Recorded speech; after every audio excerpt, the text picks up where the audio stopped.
McCluskie.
Oh my.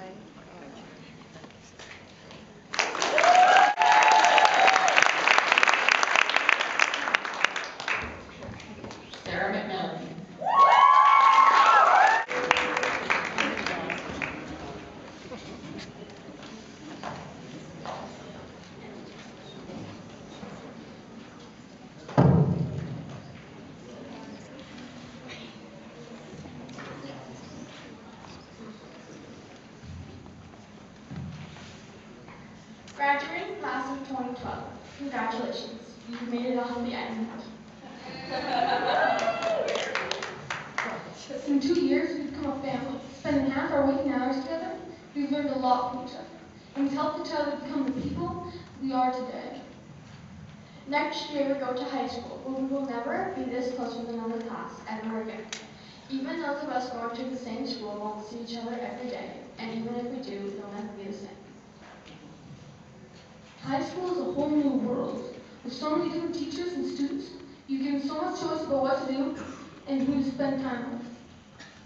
You'll be at a school where you won't know everyone. You're entering a point in your life where you have so much choice and you will need to make so many decisions. You've already started, you've chosen your own high school, and you've successfully stayed alive for 13 or 14 years. Congrats, it's a real accomplishment. Looking forward, every one of us has tremendous potential. We have the opportunity to do just about anything we set our minds to. Especially me. Yeah, I wish I was that great. Maybe someday. Getting back to the point, everyone here has so much potential, it's just about making the right decisions and choosing the right path for you. Don't be afraid to be different. Don't ever be afraid to stand out. As John A. Shedd said, a ship in harbor is safe, but that's not what ships are built for. They're built for going far. Just like you, go far in life. Don't live with fear or regrets that merely slow you down. Years ago, when a Western reporter finally met with Mahatma Gandhi, he said, "Mahatma, please give me a message to take back to the West." Gandhi said, "My life is a message, so make your life your message." When you look back at the times you really learned or grew, you'll likely discover that you were overcoming something or struggling against an obstacle. This year, we've done so many great things together and that have helped us learn and grow. Like the time when we went skydiving naked on CTV.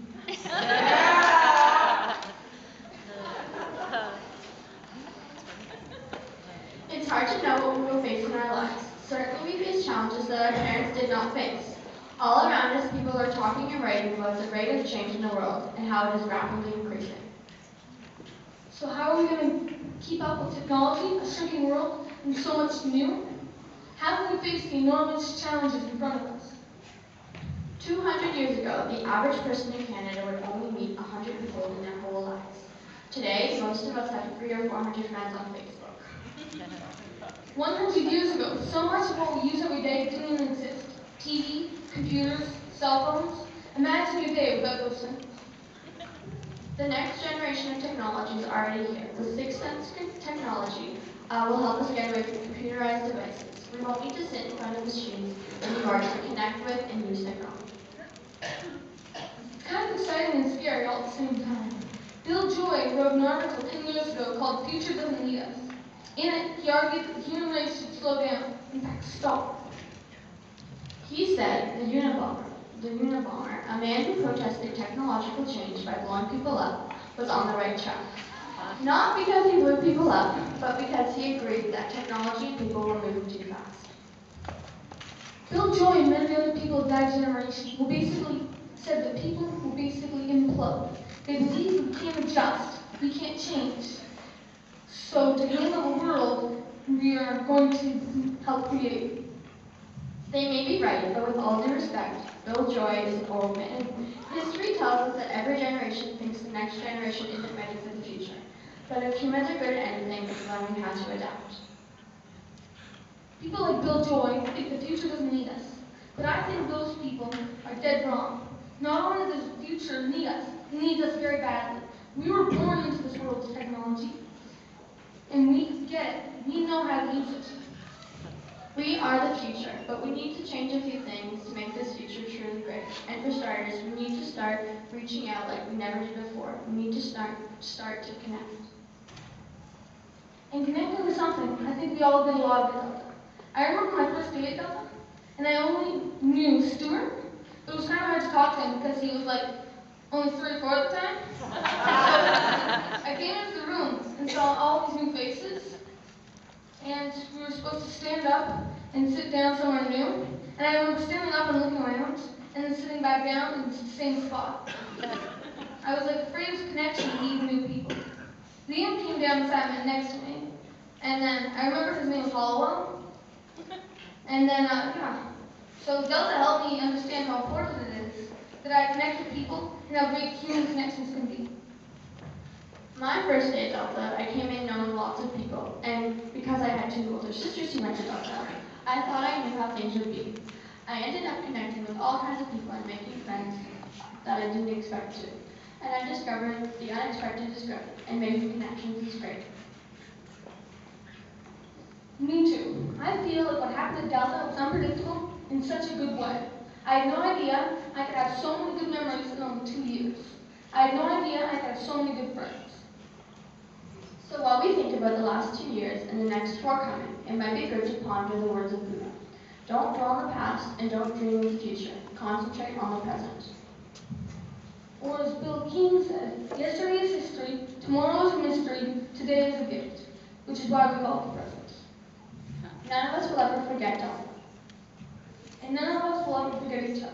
We can take all the lessons we learned here at Delta to make decisions in the present and to make our future bright. Thank you.